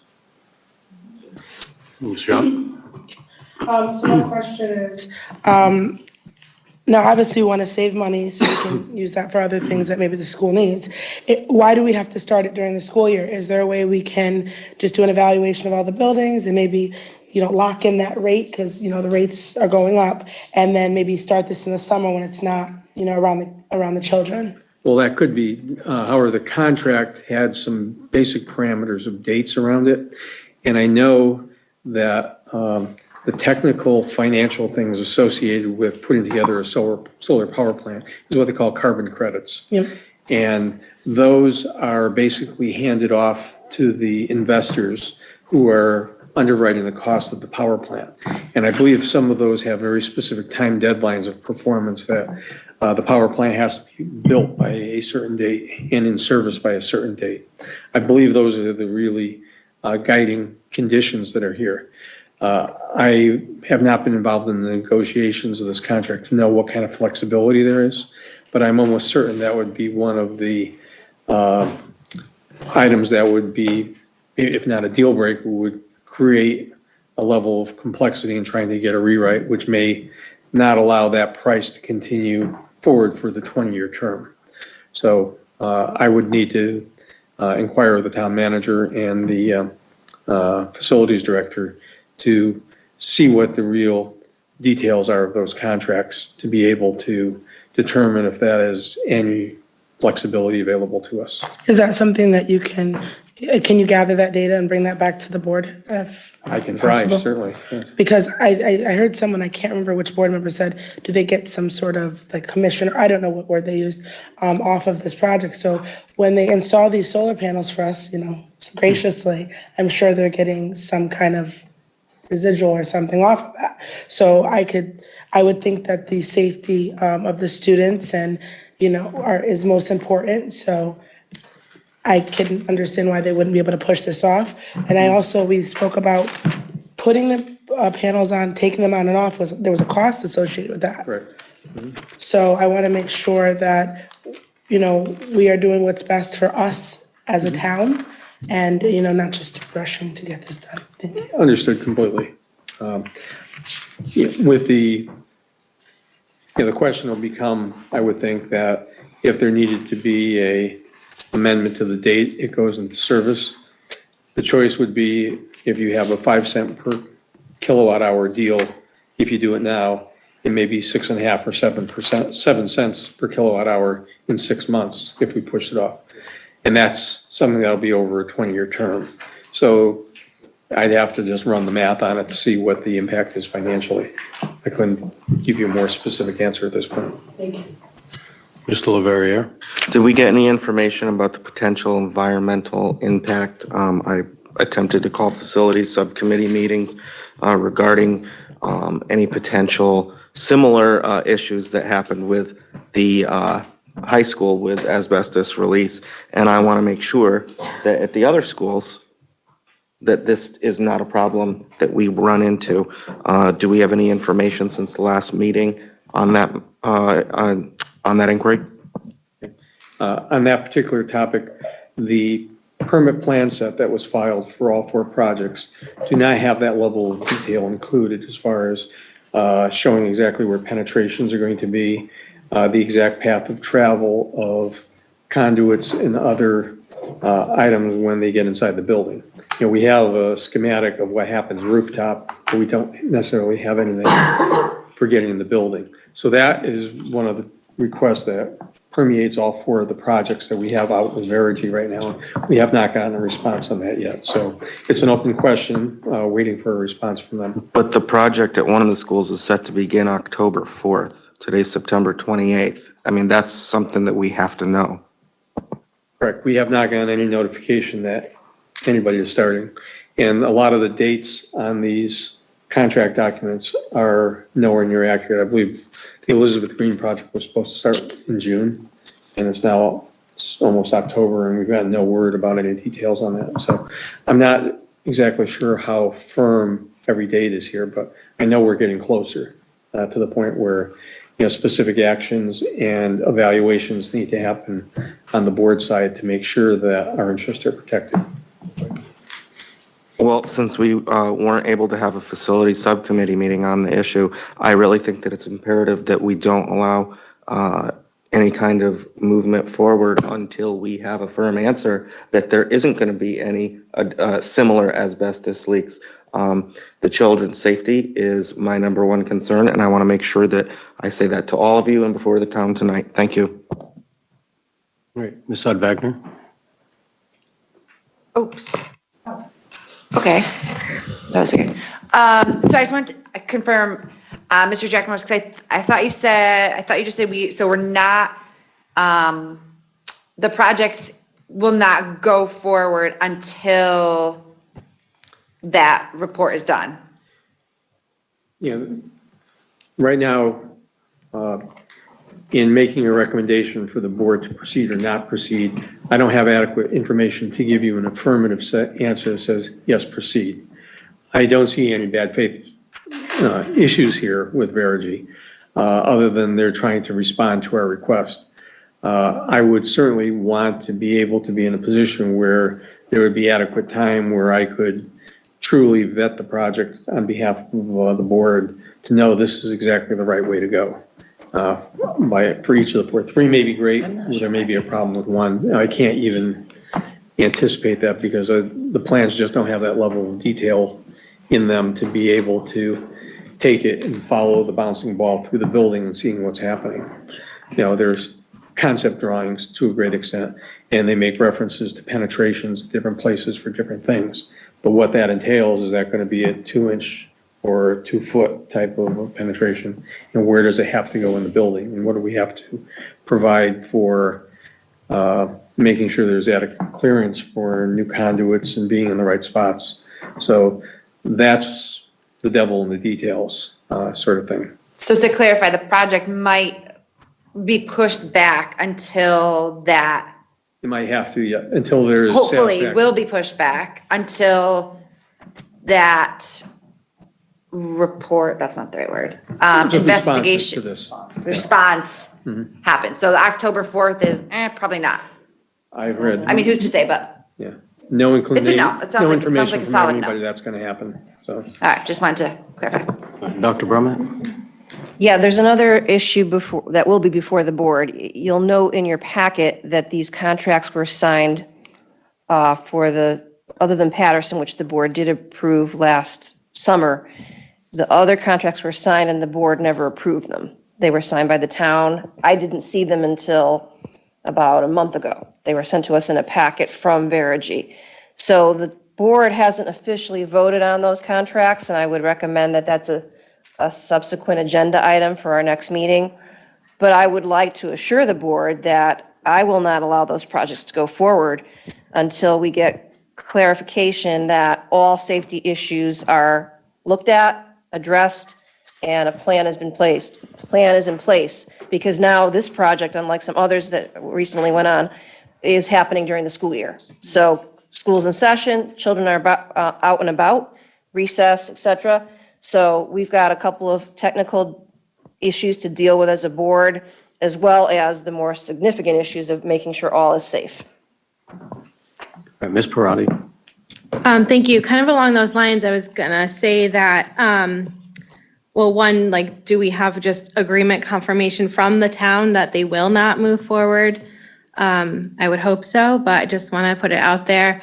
And also, you indicated that, penetrations would come through the roof into the school building. Just curious if, well, I'd be concerned about, I know you probably don't know that yet, but I'd be concerned if there was penetrations in classrooms where the kids would be disturbed, or, the lunchroom, or just anywhere that kids would be. Because if any penetration did come through, obviously students could potentially be displaced. And if any of that could be done on a weekend or a evening or a holiday where there would just be no interaction with the students and the workers. Also of note that I know at Anna Reynolds, there's obviously it's a larger construction project, but it's still a construction project. And yes, the workers are all vetted and everything, but there's clear, what's the word? Like fences. There's boundaries. Yes. So, the playground, there's fences that goes all the way around the playground or the blacktop so that the workers cannot cross into an area where children ever will be, and the children cannot cross into an area that construction will occur. I would expect that that same thing happens here. So either children are not in the building or there's a clear boundary so that there is no, I know there's background checks, but still there's no cross-contamination of students and workers for any of these projects at any of these schools. And I think that that is something that we need to just be sure of, clear understanding of what the expectation is. Thank you. To just respond on your question about the penetrations, in all likelihood, those will probably be sidewall penetrations, and they would more than likely go through spaces that are not for student use. But there are space restrictions, what we can actually get done in certain areas, and until you see that, you really don't know. So I just have to say I'm, very optimistic because I know the value of a project like this to everybody. But we can't cripple ourselves in a way because of what this happens. And, certainly we don't want to have any unnecessary aggravations that go along with it. Yeah, absolutely. And I am 100% in favor of solar panels. I had them on my prior house, and my husband was just like, oh, we should look into that for the new house. But yeah, I think that, obviously you might have to get creative problem solving. So as long as that can be done, and if it does have to impede on an area where students are ever, or whatever the case may be, then it's done without them present. Sud Wagner. I just want to say thank you to Ms. Bride for bringing up those really important points, that it's not just the background check, but like that sectioning off the areas of where students and workers should not converge. But then just to I always say this wrong, cross my T's, dot my I's, or revert. That's right. You know what I mean. Anyways, so just to make sure, can we as a board be kept updated, even if it's like a quick, they have followed through, X, Y, and Z has been done and completed, so we're moving forward with this project, just to be, so that we're all super informed and know exactly what's happening before it happens, so that we can all kind of rest easy and feel assured that everything is being done correctly. I would 100% endorse that. I would recommend, in fact, that we put this on our next agenda, and Lou can update us regarding any progress made on the issues. And I also believe at some point the board would need to vote on those contracts, even though they're a year old. Just noting that you're in favor of the project, assuming all the roadblocks or the concerns are covered and eliminated. So I would think it should be on the agenda for the next meeting for sure. I agree. Ms. Weaver. Yeah, just quickly. Well, thanks for bringing that up, Ms. Parati. Yeah, I mean, I was at E-Green when we were doing the new wing, which is not new anymore. But even then, I think my mother had the same very concerns, and it was a very well done project. I just wanted to clarify, Kellogg has the solar panels. Is that correct? Kellogg has them, right? And you can see like where the Kellogg and Wallace. Right. So this is obviously just for the elementary schools and high school. I just wanted to clarify that for public, but I was there at Kellogg when we had it. So you can see where the solar panel kind of generator or whatever, like where inverter is, and it's fenced off as well, and in a location no student really goes. So I think those placements were done smartly the last time, so I'm hoping in good faith we can have that again. And just wanted to reiterate too that these are contracts by the town, but we're overseeing the project, like. Yes, we have to make sure we take that seat. Yep. And be an advocate at the front end of the project and make sure everything stays on the right course. And we can then, but we have say in terms of accepting or approving the contract, yes. That'll come up next meeting. Okay, perfect. Thank you. We will bring it forward then. All right, thank you very much. We're going to move on to F4, which is an action item, and it's the healthy food certification. Yes. That is actually a housekeeping item, believe it or not. Housekeeping. The board did approve this a few months back, so if it looks familiar, there's a good reason for it. You're not on the agenda, but with the chair's permission, you could speak at remarks by board members. So if you have something to share, you can stay. If not, we'll work with your advisor. You don't come to every meeting, but since you're here, we thought. But you can, if the chair allows it. But something Remarks by board members, absolutely. So. Yeah, your student representatives. They're amazing. I know. So we'll. I know, they probably have an exam to study for. Anyway, to move forward on this quick item, it's what you've already seen. There was like a sentence missing. The state said you're missing a sentence.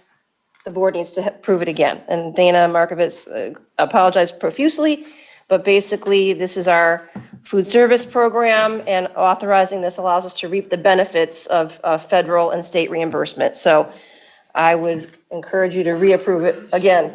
Okay, I can read this. Oh, go ahead. Okay. The Board of Education will allow the sale to students of food items that do not meet the Connecticut nutrition standards and beverages not listed in section 10-221Q of the Connecticut General Statutes, provided that the following conditions are met. 1, the sale is in connection with an event occurring after the end of the regular school day or on the weekend. 2, the sale is at the location of the event. And 3, the food and beverage items are not sold from a vending machine or school store. An event is an occurrence that involves more than just a regularly scheduled practice, meeting, or extracurricular activity. For example, soccer games, school plays, and interscholastic debates are events, but soccer practices, play rehearsals, and debate team meetings are not. The regular school day is the period from midnight before to 30 minutes after the end of the official school day. Location means where the event is being held and must be the same place as the food and beverage sales. Well, that's your motion. Second. The motion is made and seconded. Is there any discussion on this? No. Okay, so then I'm going to ask the clerk to please call the roll. Michael Miranda. Yes. Danielle Droge. Yes. Dr. Bruce Fletcher. Yes. Beth Mankey Hutbagner. Yes. Richard LaVerriere. Yes. Amy Parati. Yes. Sam Sharma. Yes. Jessica Weaver. Yes. Anastasia Yap. Yes. The motion passed unanimously. All right, our final new business item, F5. This is concerning a meeting cancellation in October. Dr. Brummett? Yep, a quick update. It is because we are going to gather as a board, if folks are available, for the new Teacher of the Year celebration. So we typically cancel a board meeting because the board will gather for that. And I believe that date is? October 26th. No, it got changed, I believe. It's the week before. The 19th. Yes. So we put it as the 19th. That's right. Should we amend it? Yeah, well, we haven't read the motion yet, so we need to just change here Wednesday, October 19th. So the motion is to cancel that meeting. It really, we don't have to state why, but I'm telling the board why. It's because of the Teacher of the Year dinner for those that can make it. But I'm trying to figure out. So is the meeting supposed to be on the 26th and we're just not coming because we're coming on the 19th? Correct. So we're canceling the Wednesday, October 26th meeting. That's really the So point of that is motion. correct then. That is correct. The motion's perfectly fine. I was just going to inform the board. Confused, not I am. Hopefully you did get an email from Sophie as to when the Teacher of the Year dinner is. Yes, 19th. Very good. No wonder I can't find it. I was on September 19th, not October 19th. That is correct, the 19th. All right. Have somebody read the motion? Move the Board of Education cancel the regular meeting scheduled for Wednesday, October 26, 2022. Second. All right, motion's made and seconded. Any further discussion? Ms. Weaver? Oh, I just wanted to note that Jen Rodriguez was, or Dr. Brummett let us all know that she's a finalist, I believe, for the state of Connecticut. Top 4. Tomorrow's her big day. Site visit. I'm sorry, was that public? I'm so sorry. Oh, it is public. Yeah, okay. Too late It was now, on but the it's held. public email. I'm just gonna say, if you FOI'd, it would be there. But I wanted to say, I'm so sorry. I'm just really excited because I think it's well-deserved, and to have an Anna Reynolds teacher, just really, really excited about that. So I think this will be a great and well-deserved celebration. Thank you. All right, very good, thank you. All right, so would you please call the roll? Michael Branda, Yes. Danielle Drover, Yes. Dr. Bruce Fletcher, Yes. Beth Mackey Hutwagner. Yes. Richard LaVerriere, Yes. Amy Parati, Yes. Sam Sharma, Yes. Jessica Weaver, Yes. Anastasia Yash. Yes. The motion passed unanimously. All right, that concludes our new business. We're going to go on to item G, which is once again public participation on any matter related to board responsibilities. Any member of the public that wishes to speak? Oops, you have 3 minutes. Good evening, Richard De Silva, Connecticut Avenue. First, I would like to thank the board for addressing the asbestos issue. I have been freaking out for 2 months, and I'm glad that you guys finally addressed it. I would like to applaud your dedication, but I'm very scared of your choices. We shut down schools for over 2 years for an airborne virus, but we are trusting by cordoning off sections we can keep an airborne carcinogens away from children. I would love it if one of the board member, either the chairman or the facilities chair, would address that choice. Second, I would like the chairman and whoever else is responsible or might be responsible to make a commitment to not censor, edit, or whatever word you're going to use to justify shortening clips and only posting pieces of it on YouTube. That way we can see all participations in its entirety. And third, I would like either the chairman or other board members to acknowledge by name the person on this board that has been slandering people online. If you don't acknowledge it, you either condone it or you're oblivious to what is happening amongst your staff and fellow board members. Thank you. Have a good night. Thank you.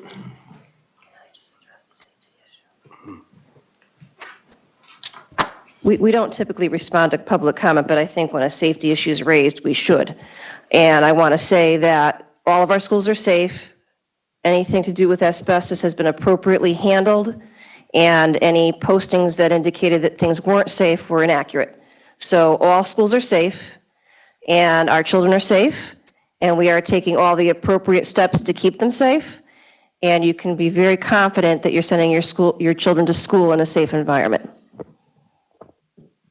Can I reclaim the rest of my time? I'll give you 30 seconds. Perfect.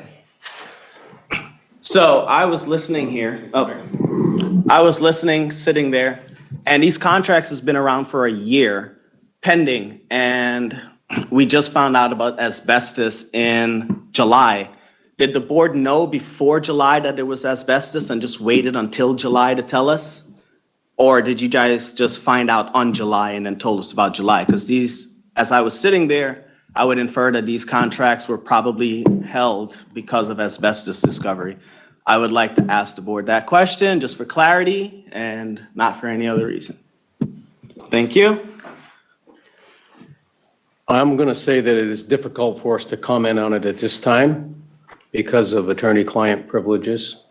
I would violate that if I said anything. And I think any further comments on that from any board member will be considered unethical. There will be a release of information coming in the future. But right now, our hands are tied. And we haven't tied our hands, but our hands are tied. And that's all I can say. I'm going to leave it at that. Okay, anyone else from the public care to comment? I don't see anybody online, so I'm going to move on now to our final remarks by board members. We're going to begin with our student reps. Thank you for being patient. Okay, hi everybody. We don't have much to say tonight. So we're gonna start with the music and arts. Our fall production is A Christmas Carol, super exciting. And cast lists have been released for that. We actually have a female Scrooge, which is so cool. I'm so excited about it. And stage crew has released leadership positions and has had their first work call yesterday. So things are underway for that. And the art department will be holding a field trip to a contemporary art museum in Boston in October, something in the beginning of October. So. And to add on to that, the Chamber Choir is also doing a fundraiser. It's a dinner theater production where they do like a play and they have a singing wait staff on October 27th at 6 p.m. in the NHS cafeteria where tickets are bought in advance. They're $15 a person, but it's an absolutely true story. It's told by a bunch of lying liars. And then there will be several cabaret performances as well. That's to raise money for their New York trip also. And then for sports, several fundraisers have started for sports. Cheer, girls swim, and field hockey have all done car washes so far. Girls swim is also doing Swim for a Cure, where every dollar raised, the team will swim 25 yards to fight for a cure against cancer. Girls cross country and boys cross country as well participated today along with Key Club and National Honor Society volunteers to unload pumpkins at the Methodist Church over by John Wallace. That's something that usually is an annual thing, but I just like to point out that it got a lot of people this year involved from our school community, so that was really nice to see. For football games, student IDs are now required for entrance to the football games. So students who are high school students and don't have an ID or who are not high school students must be accompanied by a parent to attend the football games now. And then if you are a high school student, you have to bring your ID with you when you go to the games. And then also just girls cross country also ran at an invitational in Warwick, Rhode Island this weekend. And they all had really nice accomplishments, but Kate Bolke ran a personal best and came in 5th place in the championship race, which is a really big accomplishment. And then past events, themed Thursday that we mentioned last time for the Blue and Gold fundraiser, we raised about $1,200 for the family who lost their home in the fire, which was really nice to see people from the community getting involved in that and supporting that, which was a nice accomplishment. And then we also have, today was recognizing cafeteria workers, school security officers, and hall monitors day. And tomorrow we have an involvement fair for freshmen and new students to get them involved in clubs and opportunities in the school to give back. And speaking of clubs, DECA has their first field trip on Tuesday. It's a leadership conference in Meriden for competing students. HOSA had their first meeting last Thursday, which went really well. And we also have the Academy Breakfast coming up for the different academies that we have at the high school. So like the business, culinary, MedSci and Engineering Academy. And FELA is having a trip to New York in October as well. And last meeting, we mentioned some stuff about Stop the Stigma, and the information that we got from this meeting was conveyed to the advisor, Mrs. Redman, and they're working on getting like what's it called? An assembly, that's the word, in the middle school to help not only introduce them to the club, but also to like relay the information that we got at the Names Can Really Hurt Us program. And I think that's it for us. Yeah, thank you. I have a question. I think we're more about the plan. Did we ever address the whole parking? Did we ever address the parking space issue? Do you guys remember that? Yeah. Okay, sorry. I know we were speaking about parking spaces and possibly figuring that out. Did that ever happen? Okay, so I was actually personally planning on making that my community service project for National Honor Society. So if that's something that we can like work on together moving forward to like figure out the like issue with that. And like I know like a lot of people actually really want to do like the painting the parking spaces because that's super exciting. So yeah, like if we can make that happen, I think a lot of students would really appreciate it because a lot of them really like wanted National Honor Society for this specific thing. So yeah. All right. Any other board members want to make a comment? Final comments? Go ahead. All right, so I know that we don't address the public, but I'm going to, I want to clarify again, and I've already said it once, but I want to clarify again that the policy meetings are open to the public. They're not, our dress code was not done behind closed doors. It was presented to the board ahead of time in a board agenda packet, and anyone to the public who wanted to look at their agenda could see it. It was discussed at a board meeting, and then the following board meeting, it was voted on. So I just want to clarify that there was no secret. I know that people didn't agree with it, and there was a vote, and it was, you know, and I understand that piece to it, but it was never a secret. So I just want to clarify that. And awesome job to you, ladies. And I can't wait for the cabaret. I bought a table, so I'm so excited. Mr. Leverrier? Yes, thank you. I wanted to go ahead and touch on some comments that were made last week, or at our last board meeting, excuse me.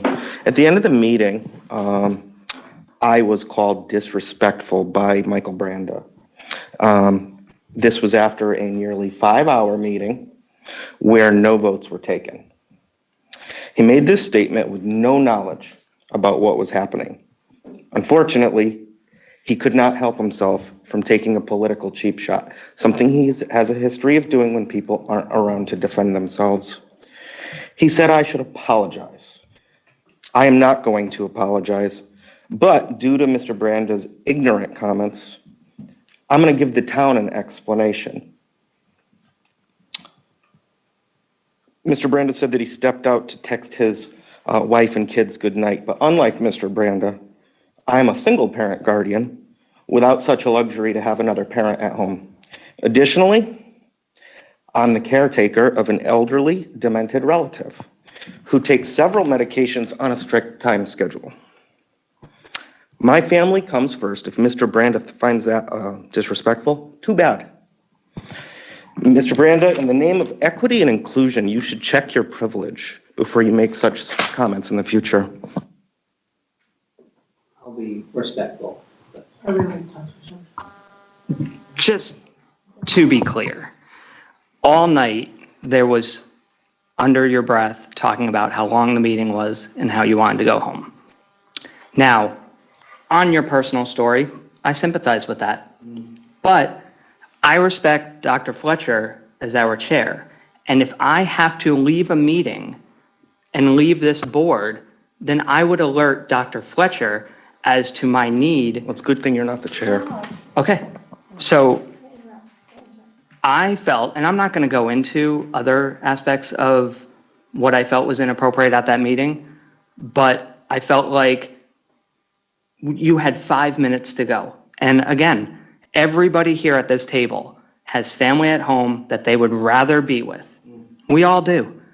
But you left consistently throughout the night, to my knowledge, At no point did you inform the chair of your situation or of why you needed to leave. And I felt that leaving right before public participation and right before this moment when board members are given a final chance to speak, that you got up and you just left. You didn't say anything to anyone. If I have a situation at home, I don't care if you're a Republican, Democrat, or independent. I would say, hey, friends, I got to get out of here because it's late and I've got some home situations. And then I would leave.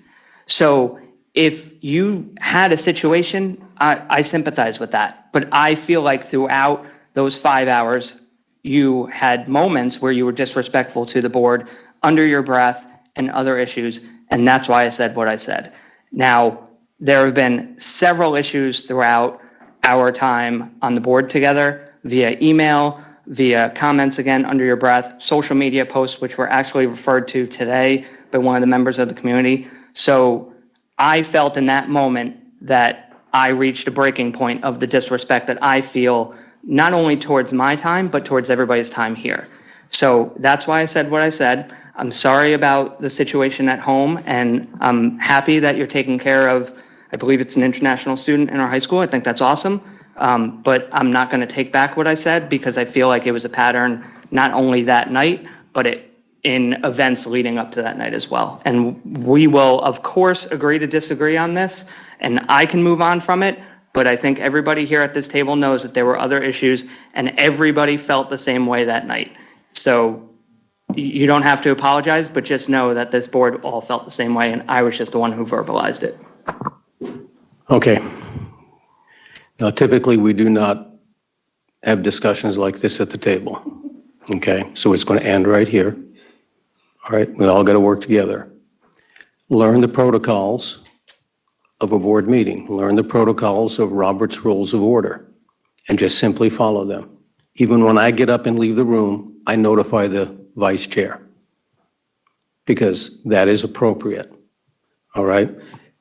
So I don't think there's any need for any further discussion or any comments or any personal things. I think a lot of that on Facebook and whatever social media platforms people are using does need to stop. It becomes an embarrassment to me as a professional. I think it's juvenile, and I don't think that's the right place. If you've got an issue, you talk face to face with the person you got an issue with. Stop hiding behind Facebook. Whoever's doing that, stop it. And I'm going to say, like a father, grow up, okay? Let's act like adults at this table. We are here to represent this town and the children in our school system, not to act like them, all right? Now, that's my rebuke, and that finishes it. And I will entertain a motion to dismiss. Motion to adjourn. Second. Motion's made and seconded. All in favor, say aye. Aye. All opposed, say aye. Good.